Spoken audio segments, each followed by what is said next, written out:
लोगोफोर नोंथांमोननि थाखाय आं गोदान साख्रिनि रादाब लानानै फैदों। बे जाहैबाय CISF अर्थात सेन्ट्रेल इन्डास्ट्रियेल सिकिउरिटि फर्सनि। बाहाय गासै 2019 मायथाइनि थाखाय गोदान रिक्रुटमेन्ट ओंखारदों। बे जाहैबाय 914 अर्थात 914 टा पस्ट दङ। लास्ट डेट एप्लाइ खालामनाया नोंथांमोना बाहाय नुनो मोनगोन 22 अक्ट'बर। दानि सोलिबाय थानायनि 22आवनो जोबगोन बियो।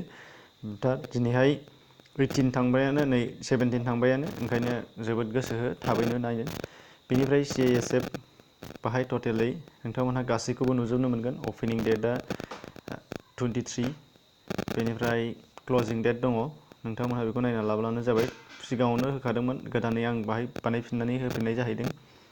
बेनिफ्राय नोंथांमोनहा नुनो मोनदों एप्लिकेसन फिसखौ नोंथांमोनहा नायग्रो। एप्लिकेसन फिसआ जाहैबाय जोंहा ST हिसाबै नाङा, नाथाय आनरिजार्भ OBC आरो EWS नि थाखाय नांगौ 100 रुपिस।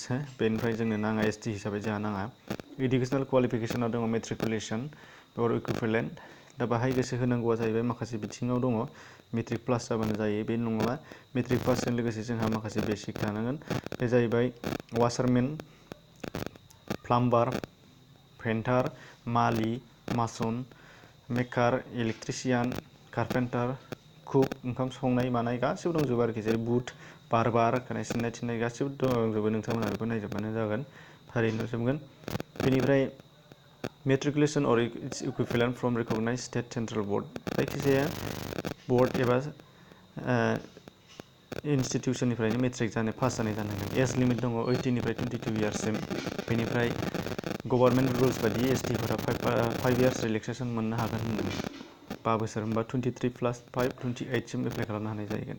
बेनिफ्राय दङ केटेगरि हिसाबै कनस्टेबलाव दङ टटेल पस्ट 350, कुकआव, ओमफ्राय कबलाराव दङ 13, बारबाराव 109, बेनि उनाव वासारमेनाव 133, कारपेन्टाराव दङ 14, सुइपाराव 270, पेन्टार 6, मासन 5, प्लाम्बार 4, मालि 4, इलेक्ट्रिसियान 3, ओमफ्राय कबलार 1।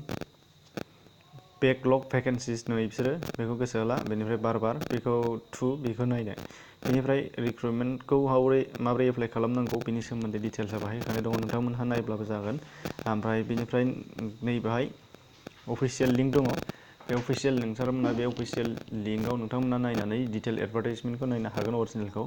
बेनिफ्राय एप्लिकेसन फर्म डाउनलड खालामनायनिबो बाहाय दंखायो लिंक, नैबे क्लिक हियार नोंथांमोना नुनो मोनगोन। बेनि गेजेरजों नोंथांमोना फारि नायलांब्लानो नुनो मोननाय जाहैगोन। बे जाहैबाय सेन्ट्रेल इन्डास्ट्रियेल सिकिउरिटि फर्सनि जायनाखि जब पे। अब्ला लोगोफोर नोंथांमोननि थाखाय डिटेल खिन्थानानै होबाय। नेचार पाब्लिकेसनखौ जुदि साबस्क्राइब खालामनानै ला आरो नटिफिकेसन बेल फैयोबा थुनानै होब्लानो जाबाय। बेजों लोगोसे नोंथांमोननि नैबे लिंकखौ आं नोंथांमोननि बे भिडिअनि डिसक्रिपसननि लिंकआव होनाय जादों। नोंथांमोना बेनि गेजेरजों डाइरेक्टलि थांनो हानाय जाहैगोन आरो नोंथांमोना बेखौ नायनो हानाय जाहैगोन। अब्ला लोगोफोर दिनैनि थाखाय भिडिअआ बेखिनिमोन। एसेनोसै, गोजोन्थों।